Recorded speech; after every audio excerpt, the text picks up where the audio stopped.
Okay, thank you very much for joining me today. This is video 2, the long fraud of season 2. In this video today I will explain the alleged beneficiaries have been the Freemasons of my family's trust since 1978. So the document on the screen here is an email to a colleague or a friend of mine now who's a member of the press, who emailed the Freemasons for a bit of clarity with regards to the Emerald Trust.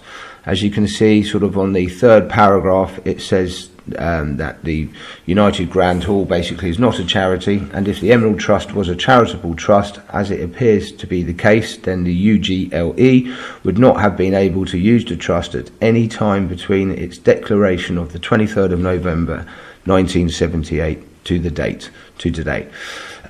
So basically, there's been a huge fraud that I've uncovered, because my family have always been told that it's the beneficiaries were the Freemasons of the United Kingdom since 1978 and after my grandfather's murder.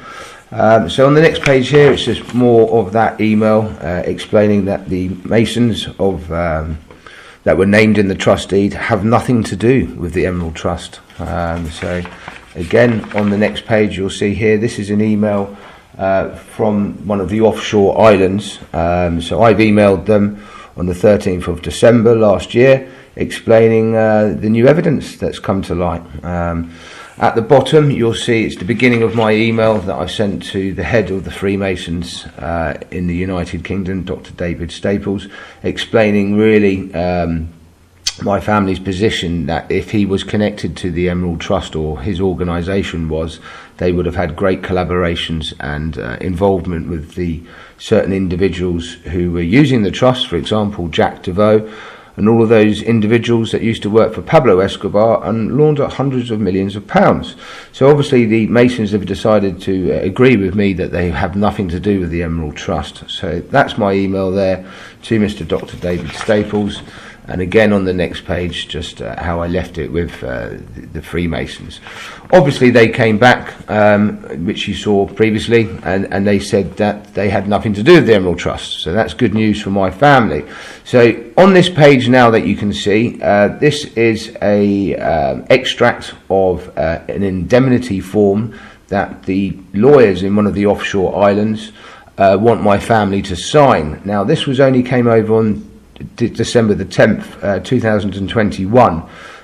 We have many records of them naming that the beneficiaries were the Masons over the many decades. You can see here they actually named the class of the beneficiaries as the Freemasons and the Masonic Institute for Boys and Girls, the hospital, the Benevolent Fund, etc., etc. Complete lies and fraud. The Masons have never received a penny. That's what we've got, the information you've just seen. So on the next page here, it's an email from the lawyers who represent the trustee who looks after Company A and Company B. You can just see here what they're doing is blaming our side of the family for lots of different reasons, and also saying that it's a very complex case. As you can see on the next page here, they're again saying it's complex, trying to make out my dad's old, playing, old and maybe might have Alzheimer's, trying to say all sorts of different things just to distract from the fact of what frauds and, things that I'm uncovering. On the next page here, you'll see it is, again, an email from the lawyers who represent the trustee for Company A and B. You have to read through it for yourself. You can see that the family paid £2.5 million of tax many years ago. And again, here it's just an example of what the lawyers do. At the bottom of this page, you can see that they're saying it's very complex. It's not complex at all, because these lawyers, remember there's Company A, B, C, D and E. Company C is a UK property company. All of the individuals from these two offshore islands have had to collaborate and literally act as one hand in one glove to build all these different shopping centres around the world, but he's failed to ever get the money back to my side of the family or get accounts from the unsigned trust deed from my grandfather. So it's just crazy. Again here, it's just more of their excuses. You can see where it's highlighted at the bottom, sort of in the middle of the page, talking about the administration of my grandfather's estate by my father before the trustee got involved. All sorts of different excuses, not being able to find us. Every excuse in the book they're trying to sort of clutch at now. And again, just an example of them trying to say this matter is so complex. It's not complex. You're able to build complex shopping centres and share the money, but you've always kept it, okay? So on this page now, this is a letter from Lewis and Dick, who was my family's lawyer at the time, just saying that maybe now it's my brother, or my father's brother, my uncle, holding up matters. So you can see here he's CC'd in lots of different people to do with the Emerald Trust. And again, people are just worried about the delays and very concerned. And again, on this page, it's just people worried about the delay. And people are blaming the one individual, this trustee of company A and B. And again, it's letters from the lawyer trying to ask what is going on and why this delay is happening.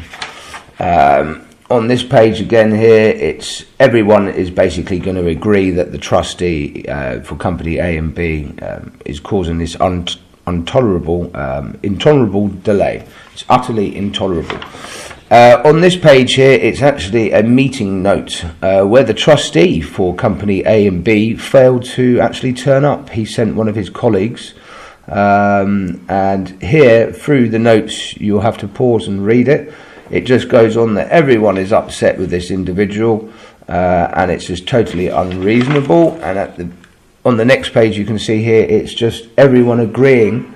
The whole meeting turned into a series of complaints about the delay on the part of the trustee. While I expressed myself in the strongest possible terms, both lawyers for company D and E made it clear that they agree with most of my comments.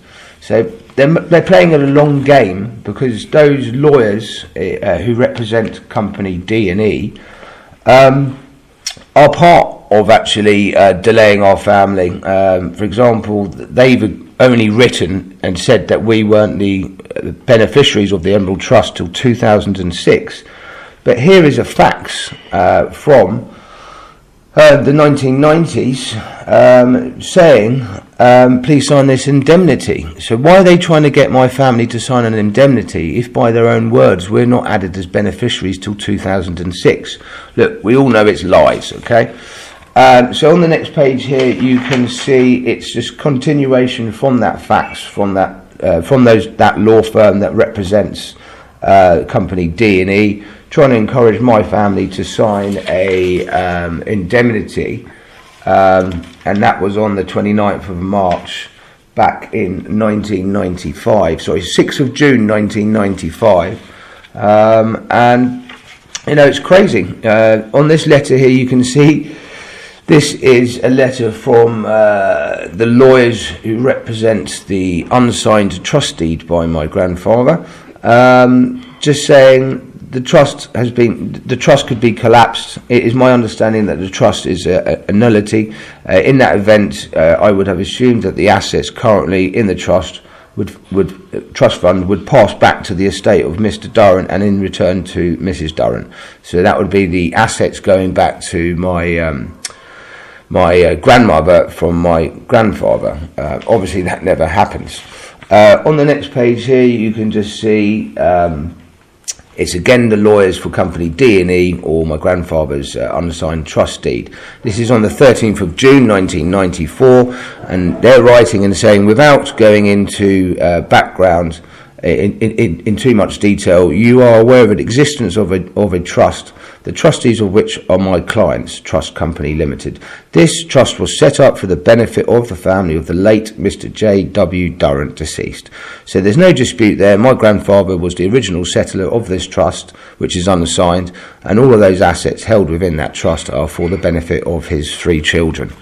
On the next page, it's a continuation of that lawyer's letter, so please do read it. They're just trying to basically say, sign this indemnity. We can assure you that we've handed out all the correct assets and given you full disclosure. Please sign the indemnity and we'll give you the money. But nothing ever happens because you can't sign blind, I suppose. But I was a child in those days. I was very, very much younger. Over here now, you can see again, it's the lawyers who represent the Emerald Trust, which is obviously companies D and E, and you can read it here. Our position is, as trustees of the Emerald Trust, a discretionary trust which is governed by the law 1984, of course. The deed of settlement, as discussed over the telephone, the naming of charitable bodies as beneficiaries is a device to prevent a resultant trust in favour of the settler and allowing other beneficiaries to be added under the clause. Under the powers of Clause 10. Basically, there's been a fantastic case as of January in one of these offshore islands. Even better, it's from the lawyers who actually wrote this letter, who've said that is just a method for the settler to sort of avoid liabilities or whatever way they want to put it. So, this is quite clearly my grandfather's trust. It's unassigned, and they've been playing games naming the beneficiaries as the Masons to scare people away. Again, this is just a letter from the lawyers saying back in 1989, it would be good. I would like to reassure you that it is our wish to get the situation on a proper footing as soon as possible, as it is our belief that it is in everyone's best interest to ensure an early resolution of the state of affairs which currently exist. Now, the reason they're being nice at that point in time is because they need my father to find out where some of the extra missing assets are. So they're trying to keep the family sweet in the early stages, locate all of the assets, and then steal them via the offshore secret bank accounts. On this page here, it's again, you've got Mr. Harvey, who's mentioned in the book, who's one of the signatories of my grandfather's unsigned trust deed. He's trying to speak to my father only 6 weeks after my grandfather's murder, trying to find out all about different assets. As you can see, they're named there, lots of different assets that were held in one of the companies. So my father, was trying to be nice and helped them to locate assets. And then when they located those assets, they stole them. So going over to the last page here, you can see from the Emerald Trust deed who were the beneficiaries. It was the Royal Masonic Institution for Girls and Boys, the Royal Masonic Hospital UK, the Royal Masonic Benevolent Institution, and any other charity from time to time administrated by the United Grand Lodge of England, Freemasons Hall, London. Now, those individuals who are named as the beneficiaries say they never got any money. So I think it's a very simple fraud now. The Serious Fraud Office or the National Crime Agency should be able to act on just that. I have now reported that many times to the Serious Fraud Office and National Crime Agency. They've told me to go away. So as far as I'm concerned, I think they're useless, and I allege that you may be part of the corruption and the cover-up because you're stopping me getting to the Carroll Foundation Trust where there's $5 billion of assets frozen. Thank you very much for listening today. Bye-bye.